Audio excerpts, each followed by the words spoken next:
आज एक ऐसे मुद्दे के साथ हाजिर हूं जिसका सच सुनकर आपके भी पैरों तले जमीन खिसक जाएगी, और एक ऐसा सच जिसे देख अपने आप से पूछेंगे कि इस वीडियो को शेयर करूं या रहने दूं।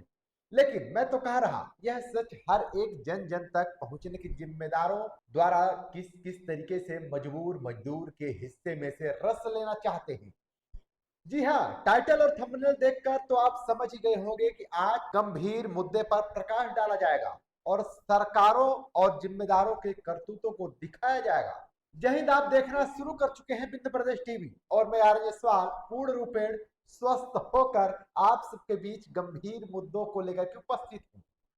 पूरे एक वर्ष में आउटसोर्स के लिए बेहद बड़ी खबर, नाम मात्र के वेतन वृद्धि की खबर आए प्रत्येक दिन के चैनलों में देखने को मिली, जहां कई बड़े नेता भी शेयर लेते दिख रहे हैं। लेकिन शायद किसी को भनक नहीं लगी कि यह कोई नया मामला नहीं था, केवल सोची समझी चाल थी, एक वर्ष बाद भी।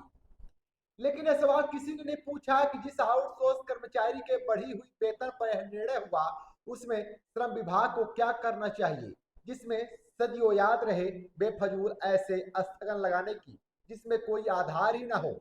हालांकि यह मेहनत और जोखिम भरे कार्यों के लिए कोई सम्मानजनक मेहनताना नहीं था, फिर भी लगे स्थगन निर्णय के बाद क्या होना चाहिए यह कोई जिक्र करना ही नहीं चाहता।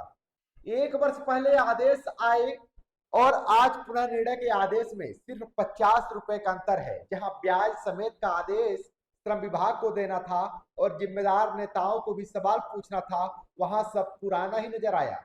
हालांकि वो अलग बात है कि मनमानी कंपनियां इसका परिपालन कब करेगी, लेकिन जिम्मेदारों द्वारा किए जाने का जिस घोटाले की बदबू आ रही, उस सच से तो आउटसोर्स दूर नजर आ रहे, लेकिन विंध्य प्रदेश टीवी नहीं। ऐसे कई आउटसोर्स कर्मचारी हैं जिनका जिम्मेदारों से सवाल है कि जब एक वर्ष बाद लगा स्थगन निराधार निकला, तो क्या ऐसी परिस्थितियों में अर्थदंड का भी प्रावधान था? क्या एक वर्ष बीच जो एरियर्स मिलना चाहिए उसके ब्याज का क्या होगा? बैंक खाता में होता तब तो मिलता, ईपीएफ विभाग में भी होता तो एक वर्ष के बीच का रखा हुआ ईपीएफ राशि का भी ब्याज मिलता। क्या इस राशि यानी ब्याज राशि को कंपनियां खा जाएंगी? आखिर बेफजूल स्थगन लगाने पर कंपनियों पर माननीय न्यायालय ने क्या अर्थदंड लगाया? यह लगातार सवाल गूंज ही रहा है।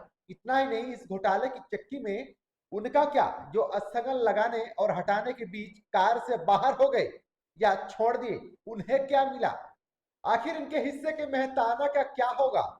उन आउटसोर्स कर्मचारियों का क्या दोष था जो खुशी मनाए कि हमें 1 तारीख को वेतन मिलेगा और एक वर्ष में भी उस पत्र का परिपालन नहीं हुआ जो 1 वर्ष हो गए वह पत्र जारी किए हुए।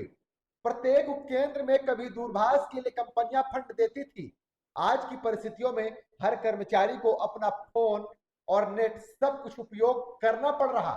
आखिर इस फंड का हिस्सा कौन खा रहा?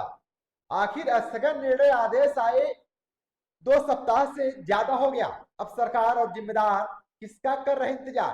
क्यों किया जा रहा विलंब? क्या कोई जरूरी है वेतन दिवस के ही दिन भुगतान हो? अगर जहां मिला भी तो इतने विलंब के ब्याज की राशि का हिस्सेदार कौन?